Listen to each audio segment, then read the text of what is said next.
for cold, hard sports talk with your hosts, Ty Gore, Matt Barrett, and Jake Woods.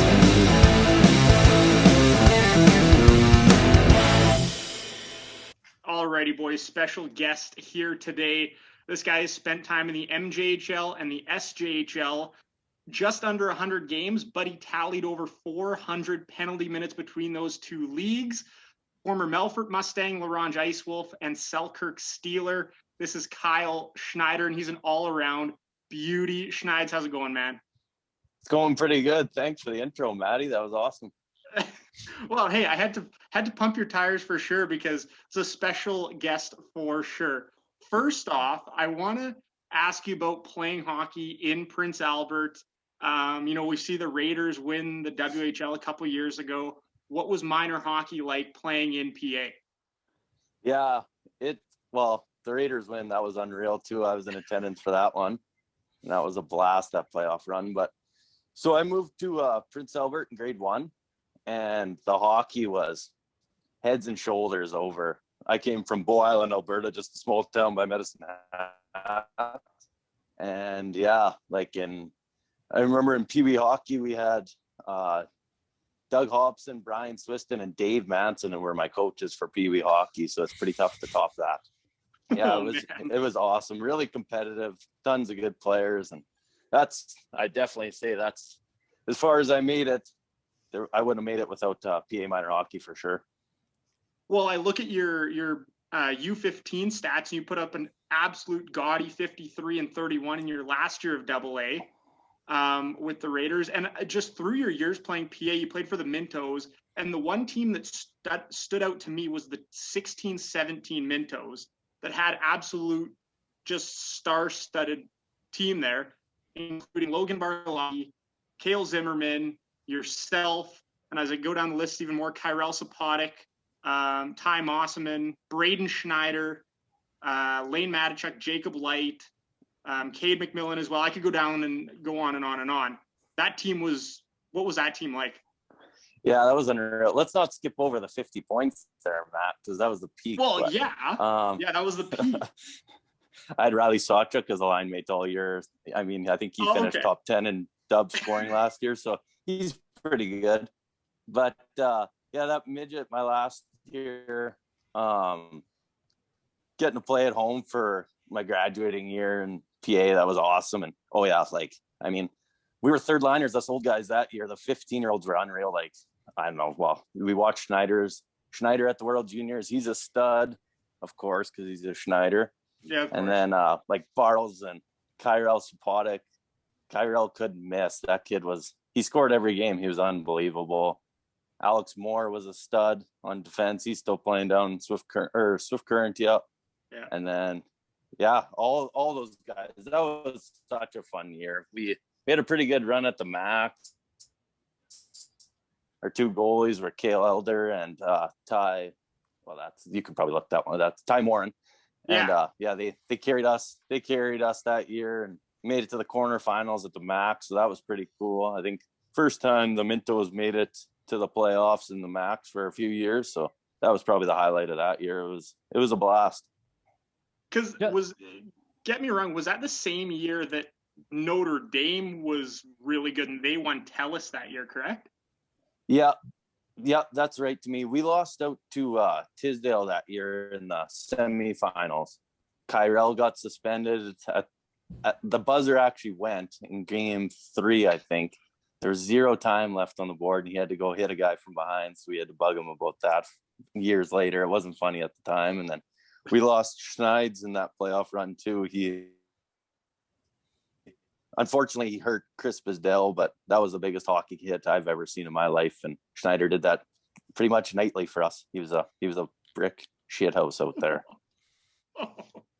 Matt, that team, you just look at the names and it's just name drops everywhere.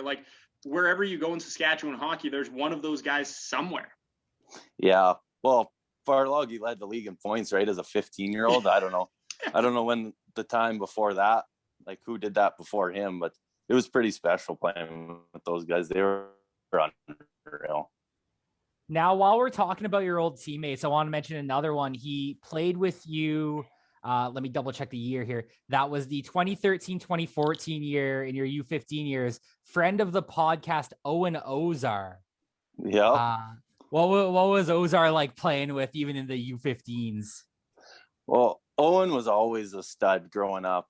He was just a little guy, but he could wheel and like he had great hands always. But yeah, like now you look at him and he definitely grew quite a bit and filled out, and he's having lots of success in his hockey career. So I still see him around PA, and yeah, he's a stud for sure.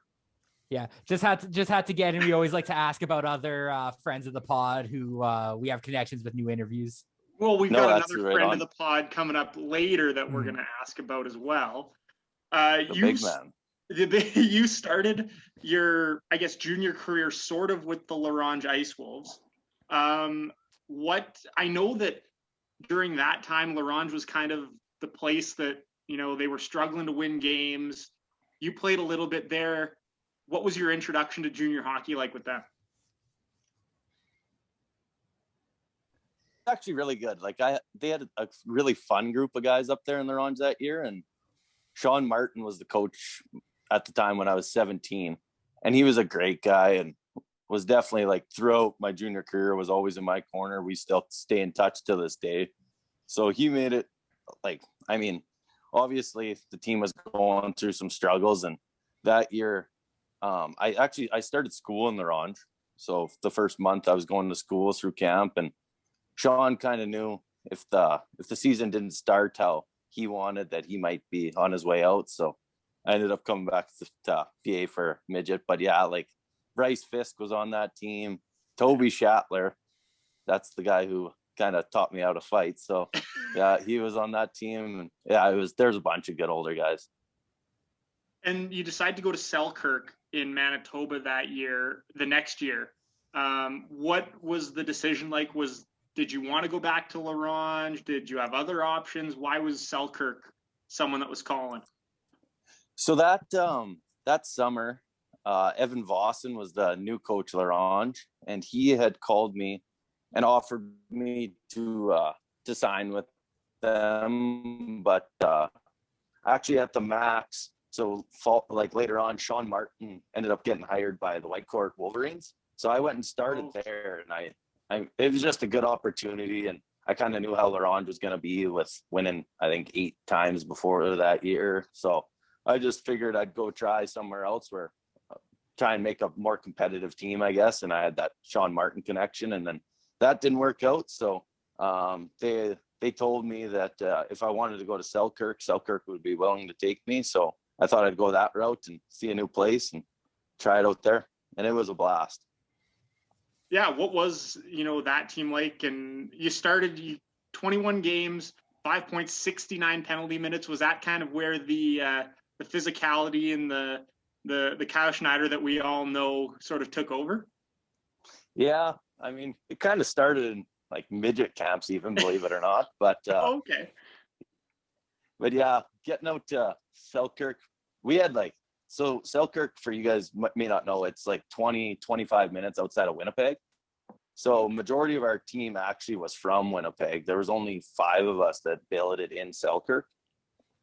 So that was a little different too, but we had a really good team.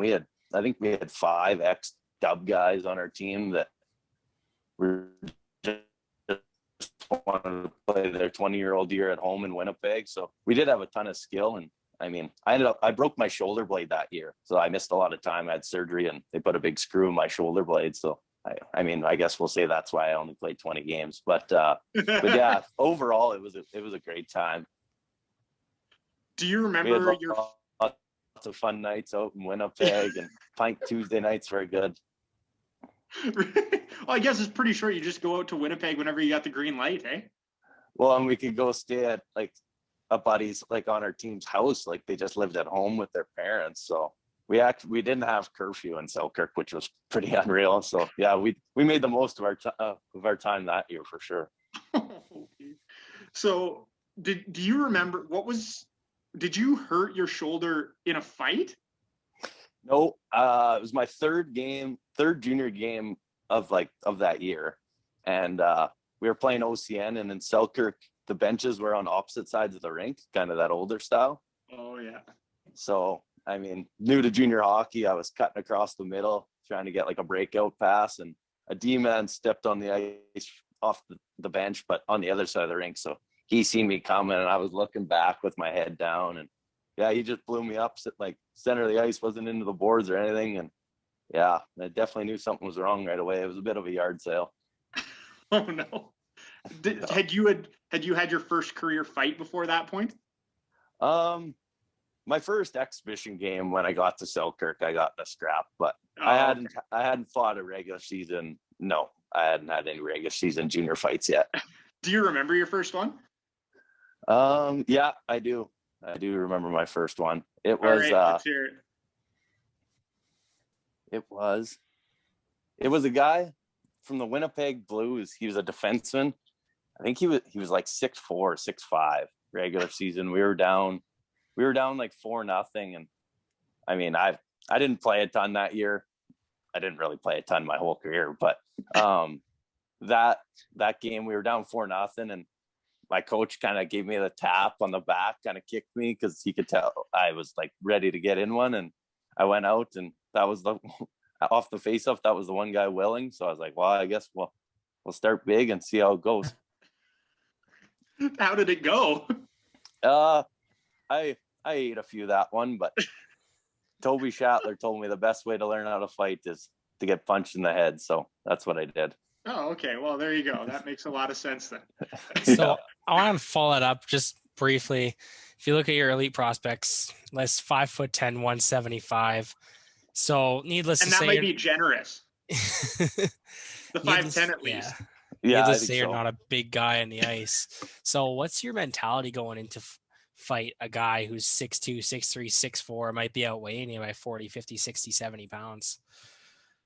Yeah, I don't know. Growing up in PA, I guess we kind of have some pride that we think we're all tough guys. So I like sticking up by my teammates, and I thought like fighting could change the momentum in a game. And it was also like to get my foot in the door to get me started in junior, I kind of had to add something that other guys didn't want to do. So to hang on and try and hit him more than he hits you, I guess the advantage of being slow is usually you got quicker hands, I guess. So that was the mentality, is just, I don't know, trying. I said I have a hand made of glass, but I got a leather face, so I could eat a few. So you mentioned that you needed to add something coming out of midget. Was there something that you somebody told you, or that you sort of learned where you were like, okay, well, I'm not going to be a guy who's scoring 30 goals a season or whatever. I need to, add a little bit of sandpaper. Yeah. I don't know if anybody really had to tell me, to be honest. I always liked playing, like just being an energy guy all around, like in midget and bantam. I always liked hitting and playing physical. And I thought like when I was playing good, was creating lots of energy for other guys, and everybody on my team seemed to like the way I played. So yeah, that was kind of why I did it, I guess. And so moving through your career, you started the next year, 18-19 in Selkirk. What was there some changes with that team? And then you quickly come to Melfort. What was kind of the change that happened, in Selkirk? Yeah, in Selkirk, I don't know, Manitoba, I'm not sure if most teams are like this, but in Selkirk, at least, we actually had like a separate GM than head coach. He didn't have both roles. So my first year there, with like 10 games left, we fired our coach. So our assistant took over for the final 10 games and then the playoffs. And during the playoffs, our GM actually decided to start coaching in the third game of the first round. So it was kind of just turmoil. And then coming back the next year, Selkirk, they didn't have a ton of money, so they needed some help. So it actually turned into guys were going to have to start paying a bit to play. Oh, yeah. So I had told them that summer that just with the role I was going to have, being like a fourth line energy guy, that I didn't want to pay myself, and my parents had paid enough money over my hockey days for me to play junior. So I kind of told them that I didn't really want to play if I was going to have to pay. So my assistant coach, who was now the head coach, was a great guy. Nick Lubomov was his name. He was a beauty. And he said, well, if you come back for the start of the season, it'll be a lot easier to trade you. So that was kind of the plan going in, is go play until I got moved, I guess. And then got really lucky and got to come to Melfort. Well, yeah, let's talk about that. Do you remember hearing whether it was like Trevor calling you, or do you remember the day you got traded? Yeah, I do actually. So I like Jake Hobson, one of my best buddies here from PA. He had just got traded to Melfort. So him and Kyle Tosh actually kind of orchestrated that trade. They I guess they decided that they wanted to bring in like kind of a guy that would be willing to fight and bring some energy to the team. So we kind of we were talking the whole week ahead, and I guess Kale went in and told Blevs to trade for me. So yeah, it worked out. And Trevor called me that day and said, pack up your stuff and drive to Melfort as soon as you can. So that's what I did. I do remember a little bit of hearing that there was something coming along, but I don't think at the time we knew who it was or anything. Like, how excited were you to come where you knew some of the boys? You probably knew a lot more of the guys than really that you thought you did, eh? Yeah, I was pumped just to get back to Saskatchewan, to be honest. Like, playing in Manitoba, it was lots of fun. Like, the teammates there were great and whatnot, but even just playing against guys that I grew up playing, like, that was getting back to Saskatchewan. Like, on the Melfort team, I knew quite a few guys, but just around the league, like, it seems like you knew just about everybody. So that was the exciting part, was just to get back and see some familiar faces. Was there, a welcome home type moment for you? Like maybe your first game in a Mustang uniform, your first fight in a uniform, your first goal even? Was there a moment where you were like, okay, I'm here, like, okay, let's go? Yeah. Yeah, kind of, I guess. You might know better than me, but it was my first or second game. I scored my first goal. I kind of was on a bit of a heater there. I scored 2 goals in like the first 5 or 6 games, and then I don't think I scored again. But yeah, my first goal was a shorthander against L'Orange, and that was kind of the thing where it was pretty exciting to be back in Melfort and playing the Palace. What a great rink! And you scored against a team that you started with, essentially. Yeah, I made sure to wink at Evan Boston going by the bench, I think. Well, you mentioned you kind of wink at the opposing coach. You were that guy that I would say anything to anybody. What was the most clever thing? Do you remember the most, like, the thing you're most proud of that you said to chirp to another player? Anything like that? I don't know. I said a ton of, I like the shit talk out there, and I don't know, stir it up. I get in guys' heads, and I thought that was an advantage to my game too. I didn't really care, and I think guys knew that I wasn't scared. They might not have thought I was that tough, but I definitely wasn't scared. So yeah, I don't know. I should have thought about that maybe a little more, but I can't remember one thing, I guess. And you led the team in penalty minutes that year. Not by much, but you led the team in penalty minutes this year and played in 27 games, mostly because of the fighting rule, which is basically 15 PIMs right there. Do you remember the first SJ fight, who it was against? Like, do you remember that one at all? Yep, I remember that one too. That was against Weyburn. I think his first name's Garrett Zaremley. Zaremley is his last name for sure. And it was like, I don't know, 4 or 5 games, I want to say, into playing for Melfort. So I was itching to get in one. Like, I just wanted to show Trevor and Danny that that I could do it, and I wasn't all talk. So yeah, it was right after a goal, and we lined up, and I think I'd challenged their whole bench earlier on in that game, and then this guy came out and was trying to spark their team, and I just wanted to get in one. So yeah, that was a good one. It went pretty well for me. Talk to us about that team, that Mustang team that made the SJ finals. What was that team like for you, and how much fun were they to be a part of? Because they were a lot of fun for even me to be a part of. Yeah, what a group that was. Hey, it was unreal. we were so good. Like playing with Ball and Albrecht and Zentz running the first line. Like it was just like a video game out there for those guys. They could pretty well score on command. And I mean, all the way through, like I could mention every name. Our D were on like rock solid, like Tosher and Hobby, and then Bodie and Scapper and Rondi and Caddy. Like if you could pick 6D for a junior team, that looks pretty good. So yeah, we were through and through. We were so deep and so solid. And then, I mean, since we won so much, we got to have a ton of fun off the ice too, which that season was a blast. Well, speaking of having fun, Alex Rondeau, friend of the pod as well, I'm sure he'll be listening to this. Tell us some Rondi stories, because I know you and him were pretty tight. Yeah, big Rons. Yeah, the big Frenchman. No, me and playing in Melfort, Rons was one of my better friends on the team. He was just a super fun guy to be around, and the language barrier at the start was pretty funny, and we made sure to pick on him quite a bit for that. But he took everything so well, and he dished it out too, and just a great guy, great teammate, and he had a lot of game too. Yeah. Well, obviously you ended up being one of the best defensemen the next season in the SJ. Do you have any good stories from that Mustang team that you can share with us that people might find entertaining? Oh, I think I probably got a few I'm for sure you you've guys. got a bunch of them. Yeah. Pinpoint one.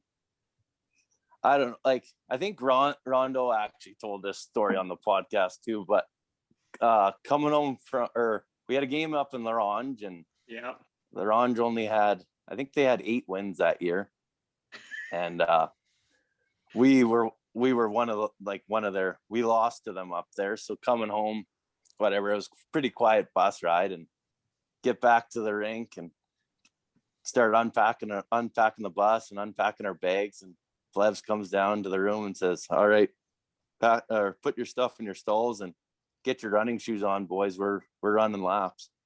So some guys were kind of bitter and mad, and I thought it was hilarious. Like that's like just old time hockey, right? Like you hear those old stories of guys pushing the bus or having to walk home for a mile. So I thought that was awesome. And so yeah, the lights were off in the rink, and we were running stairs, and guys were like trying to hide in bathrooms and stuff. And Trevor never really seen that, but I don't know. I thought it was hilarious. Like some guys were more bitter than I was. That was pretty funny. Well, you're in pretty good shape. So, I mean, I'm sure running the stairs probably wasn't that big of a deal, eh? Well, I don't know if I'd say I was in that great a shape, but yeah, no, it was 3 a.m. and the lights were out. Exactly, I don't know. right? I don't think Trevor Nobody wants expected that much. No, I don't think he expected that much out of us. It was more just like an old school. That's Trevor and Danny were beauties too. How they still had like the old school game, and yeah, that was funny.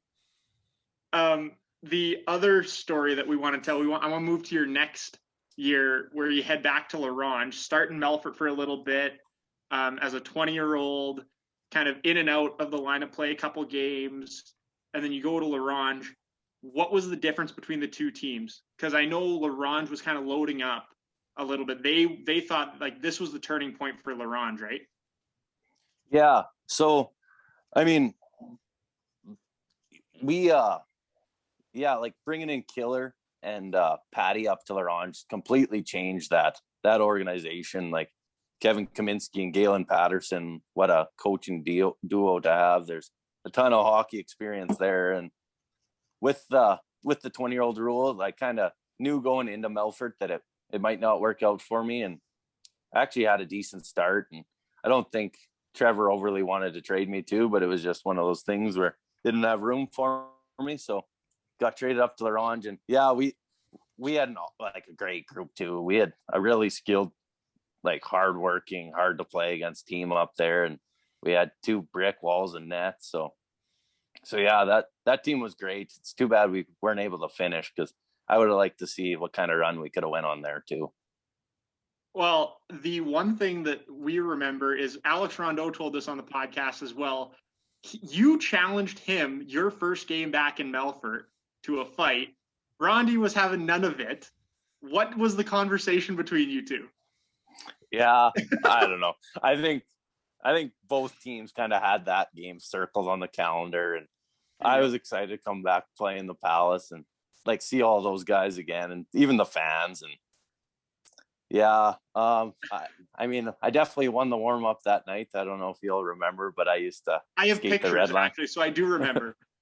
I used to skate the red line a bit in the warm up, and they were all like trying to be serious, and I knew I was gonna be in their heads all night. So I think I ran Rondo a couple times, and he's a big boy. Like he could handle. Like he's a lot stronger than I was out there, and I think we were gonna be buddies regardless after it. But I kind of just wanted to give him a go, and that didn't work out. So I ended up fighting Seth McCullough that night and putting on one last show for the fans of Milford. Well, that I remember this game very vividly for some odd reason.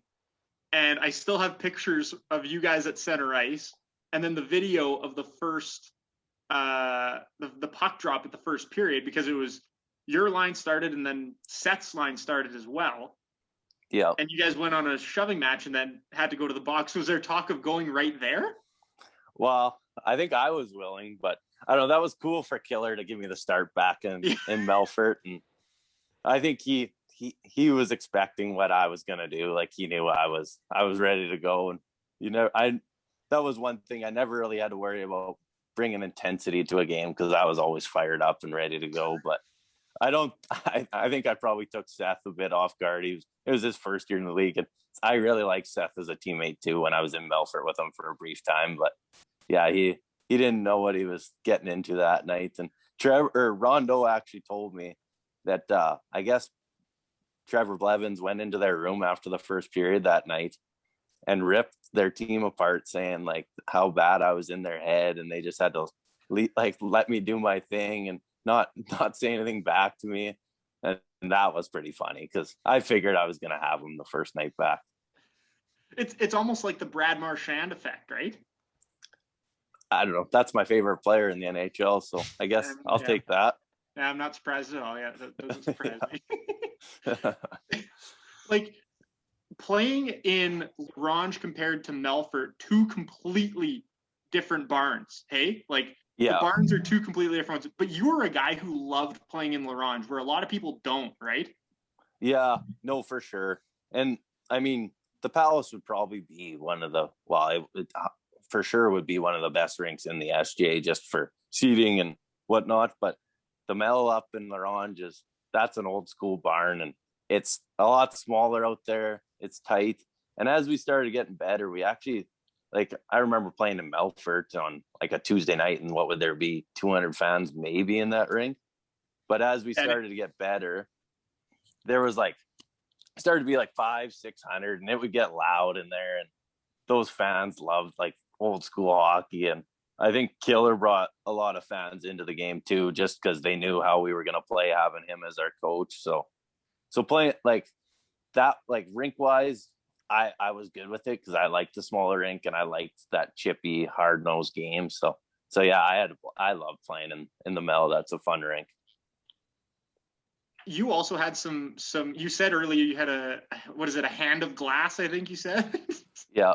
So a couple of broken hand sort of issues.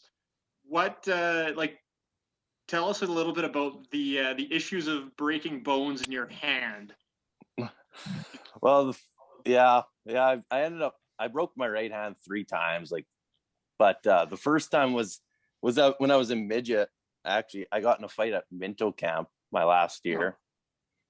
We had just finished the season. We had lost out like 3 days before, and then camp was that following weekend. Just how it lined up. So some new guy was, I don't know, whatever, trying to make the team, and I didn't really care if it was practice or games or whatever. I wasn't having any of that. So that was the first time I broke my hand, and then I ended up cutting my cast off for Lagrange camp. But then, yeah, in Melfort, I broke my knuckle, and then getting up into Lagrange, I broke my knuckle too in Pine House when we played a neutral site game up there. So I don't know. I guess I should have learned not to punch helmets, I think. Yeah, maybe that's Pine House. Actually, I completely forgot that you guys had played the neutral site game. How weird was that? That must have been a pretty cool experience, eh? Yeah, it was electric. Like, I don't know if you've ever seen that rink, but it's actually a pretty nice facility. Like, they have like a gym and stuff and whatnot upstairs, but the rink is like an old school barn as well. And yeah, Pine House was excited to have a game there. They had done it the year before as well, and it was a good turnout, so that's why we did it again. And we had another. Well, to finish that game was super fun. We ended up winning that one, and the fans were nuts. They were big homers for the Larange Ice Wolves, and a bunch of fans that would travel to games in Larange as well. So yeah, it was a real cool moment. They made us a big supper and whatnot after. But the best neutral site game was later that year. We played Yorkton in Churchbridge, and that's where Kevin Kaminsky's from, and they named the rink after him. So that was a really cool moment. That was awesome. Oh yeah, that was that. And you have family sort of from that Yorkton area as well, which is kind of in that same sort of general vicinity, is it not? Yep, that's right. So my parents. You probably have a ton of Yorkton. family out. Yeah, well, my whole family, like my two siblings and my parents were there, and yeah, like Killer had so many fans. We went to the rink early that day, and we're signing Larange t-shirts for fans, and everybody kind of just wanted to see Killer. But yeah, it was a really cool day. Like, I mean, when they bring Killer out and take the tarp off the new rink, that meant a lot to him, and it meant a lot to us because it meant a lot to him. So it was a really cool moment. Did you guys win that game too? We lost that one in overtime, and that sucked. Yeah. We felt pretty bad. We really wanted to get that one for Killer because he did so much for us, but couldn't quite get her. Chance Petruik, we'll blame it on that guy. Well, yeah, I guess he's pretty good. He was playing in the SPHL for a little while there. So yeah, I think he's in the East Coast now, actually. Yeah, he's unreal. Maybe. He was phenomenal. Oh, so good. Was there a point in that last season where you were kind of like, did you think of possibly playing, like some sort of post-secondary hockey, like some sort of college in like Canada or something like that? Did you have any thought of that? A little bit. Like, I think if I wouldn't have got hurt, maybe I would have had a few more opportunities. I missed, I think it was like 6 weeks with a cast on my hand. And so I didn't have as good of a year as I wish I had, because going into that season, it was probably a goal or a dream to play post-secondary school. But yeah, it just didn't really work out. And I guess after that year, I just decided to join the workforce and start my real life. But junior was 3 of the best years of my life, and I'm very happy that I got to play. Do you have any good stories about that team in Larange? Any ones that you can tell us from that team? Yeah, a few. I'll give you like a killer story, I guess. Oh, yes. Give us a killer story. I'll start off by saying Trevor and Danny and Melfort were unbelievable coaches, but for like hockey knowledge wise, Killer was far head and shoulders. Like, he was unbelievable. Just his presence and the passion that Killer had for hockey was like, that guy, he absolutely loves the game, and so do I. So it was a good fit for me, and I like he had like to have lots of fun too. We did this Halloween skate where we had to like go out and buy costumes. One time when we were in Saskatoon, we were there for a 3 and 3.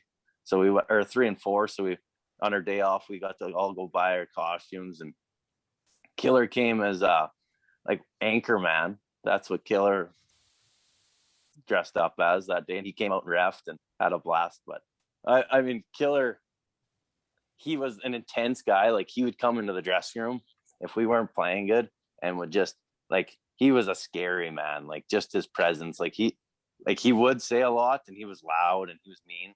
But like, even if he wouldn't have said anything, we were all petrified, and we knew when we were playing bad. But yeah, he was such a good motivator at getting whatever he could out of the group we had. And very fortunate to get to play for that guy and meet him. And he brought me on as a scout this season. We didn't get to watch lots of hockey, but we still got a good relationship. I'm wearing his merch. I don't know if I can plug that on the pod, but yeah, he's a great guy. But for those who don't know, Kevin Killer Kaminsky, longtime NHLer, beat a lot of faces in the NHL. Look up his elite prospects. It's a journey for sure. Schneider, also your dad, does he still ref, and your brother also refs, correct? Yep, they do. Yep. My dad, he's ref for 30 plus years, and my brother's a ref in the SJHL as well. So did your dad or brother ever ref you?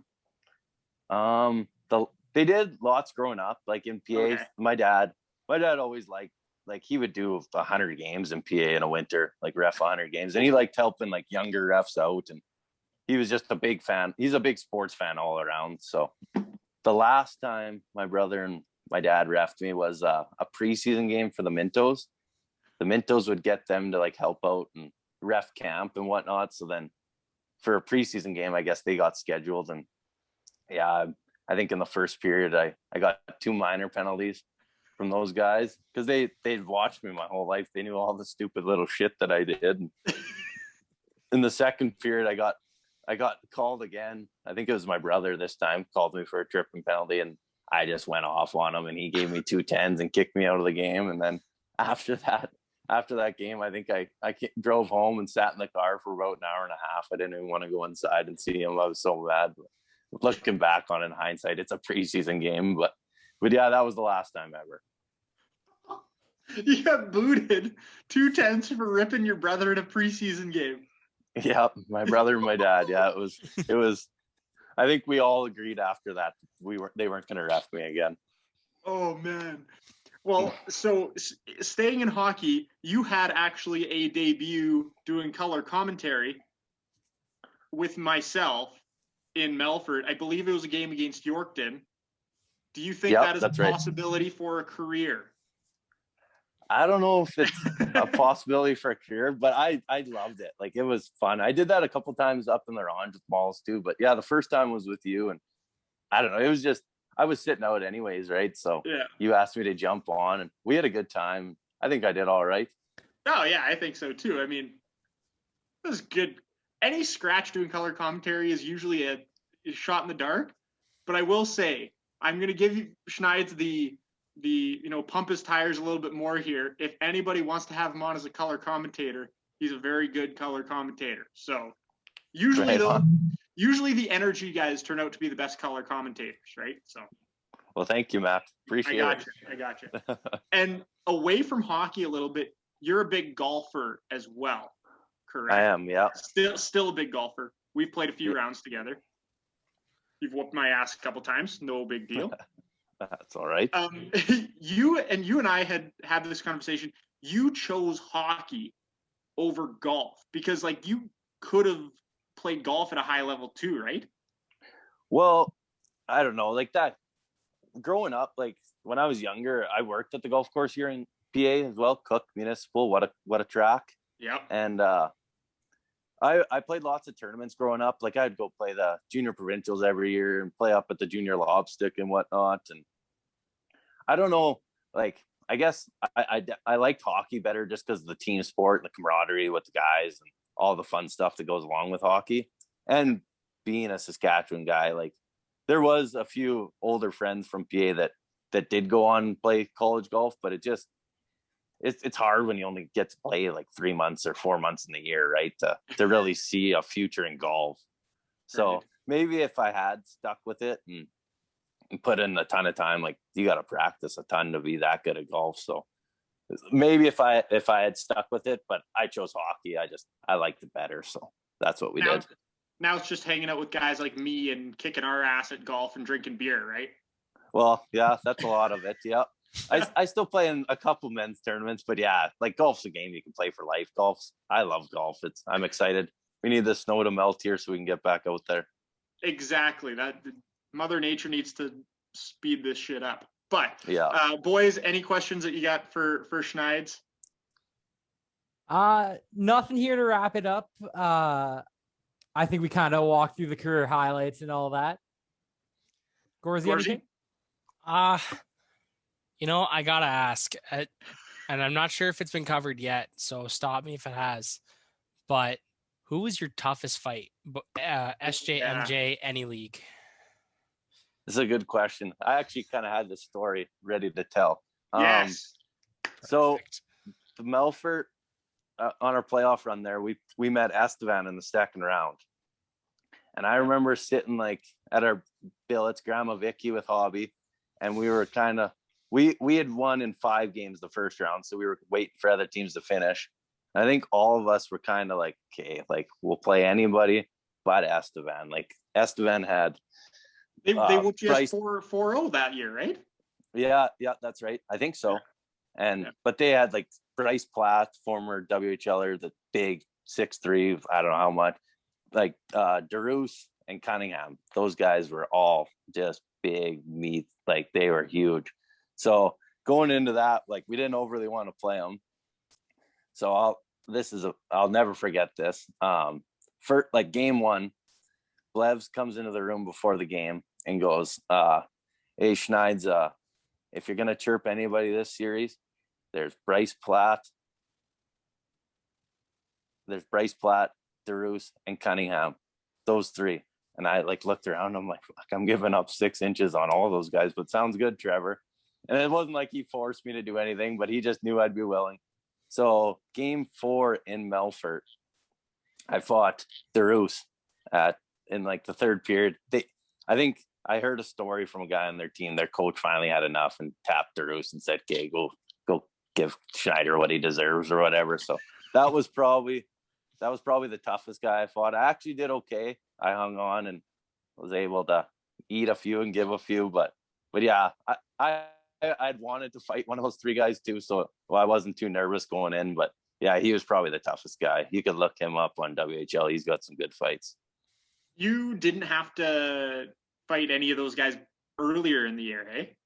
No, I didn't. I challenged those guys probably every game, but they would just say it's not worth the trade-off. So I got that a lot, but I could finally bait them into it. One other thing I want to mention, playing in Flin Flon. We know Flin Flon we've heard stories about playing in Flin Flon back in the day and currently just like wild place to play. And you've had some exciting games there. I remember a couple of fights of yours at Flin Flon. What is Flin Flon like from a perspective of yours? The Whitney Forum, the best rink in junior hockey. I love Flin Flon. That was so much fun playing there. Their fans were nuts. Like you probably remember the guy that would stand behind the opposing team bench and bark the whole game. The whole rink could hear that guy, loudest guy in Manitoba, I guess we'll give it to him. But yeah, I love playing in the Whitney, and Flin Flon is a rival of Melfort and Laurent, so those games they always had a little bit of added, like you wanted to win a little more. And what a blast. It's a shitty road trip, but once you get up there, it is awesome. And what a rink. Was that the night you debuted the belt celebration? You did the belt celebration there, didn't you? I think that was in Laurent, but I probably did something, maybe dusted off the hands in Flin Flon or something. Okay. That was just one last jab at a team going off the ice just to make sure that they knew I was going to be back out next game.